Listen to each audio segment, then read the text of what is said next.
बच्चों trigonometric equation जो देख रहे थे उसी का आगे बढ़ाते हैं। अभी तक क्या देखे हैं, जनरल सॉल्यूशन देखे और उससे रिलेटेड क्वेश्चन किए थे। ठीक है, अब देखिए इक्वेशन को जब सॉल्व करते हैं ना तो वेरिएबल का जो है वैल्यू फाइंड करना होता है। वेरिएबल का वही वैल्यू लेंगे जिससे मेरा इक्वेशन क्या हो, डिफाइन हो। वो वैल्यू नहीं लेंगे जिससे इक्वेशन अनडिफाइन हो। ठीक है, एक क्वेश्चन है x² - 1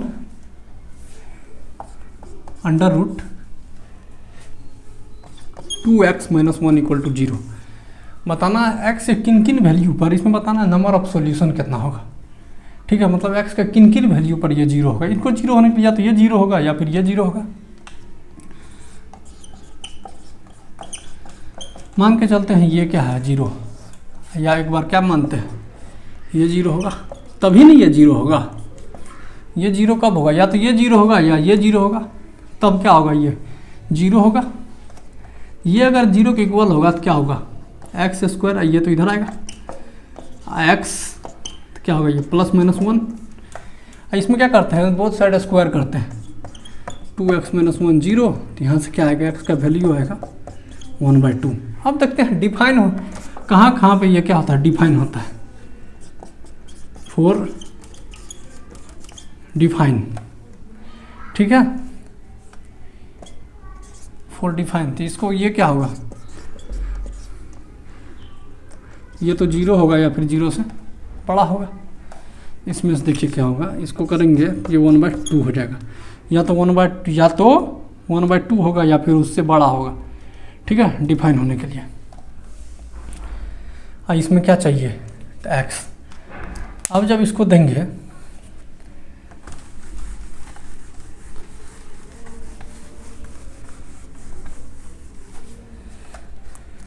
तो देखिए यहाँ से क्या आएगा, x का जो वैल्यू आ जाएगा 1 होगा और 1/2 होगा। ठीक है, x बिलोंग्स टू ये।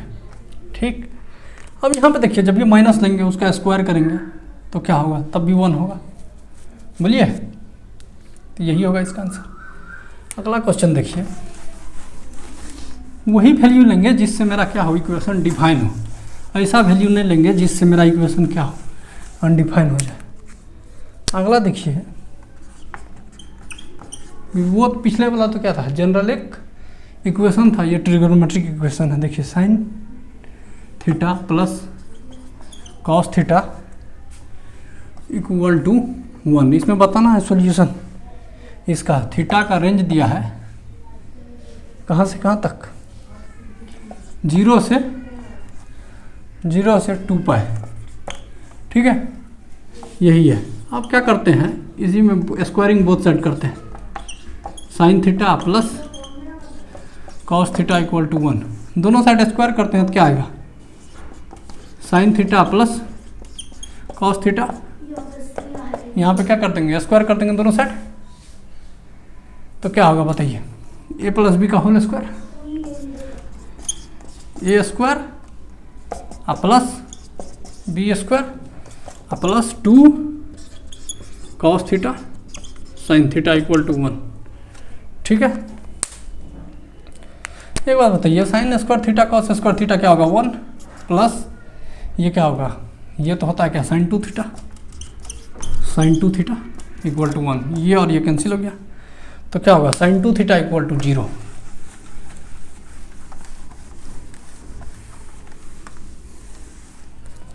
तो क्या आएगा, sin 2 थीटा = 0। तो थीटा = क्या होगा,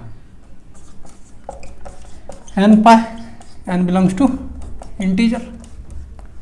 अब देखिए यहाँ से क्या होगा, थीटा हो जाएगा nπ/2 और n बिलोंग्स टू इंटीजर।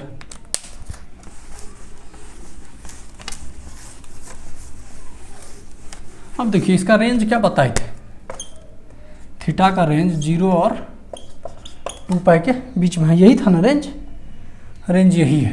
ठीक है, अब देखिए n का वैल्यू जब हम 1 लेते हैं इसी रेंज में, n = 1 लेते हैं तो ये क्या होगा π/2, तो इसमें आ जाएगा π/2। और n का वैल्यू जब हम -1 लेते हैं तो इसमें तो क्या होगा, माइनस वाला तो नहीं होगा ना, -1 जाएंगे तो -π/2 होगा। मान लीजिए अगर हम 2 लेते हैं 2 लेते हैं तो ये क्या हो जाएगा पाए, 2 लेंगे तो क्या हो जाएगा पाए। जब ये n का वैल्यू 2 लेंगे, जब यहाँ पर 2 देते हैं तो ये हो जाएगा पाए, ठीक है। अब पाए और यहाँ पे जब हम देते हैं, देखिए थीटा का वैल्यू क्या दिए इसी के रेंज में, जब हम ये लेते हैं π/2 और यहाँ पे हम पुट करते हैं π/2 तो ये क्या होगा पाए, ठीक है। तो ये हो जाएगा। और जब ये हम पाए लेते हैं, यहाँ देंगे 2 पाए, तो यहाँ पे ये तो हमको नहीं 2 पाए के अंदर चाहिए ना, इसी कारण पाए हम नहीं लेंगे।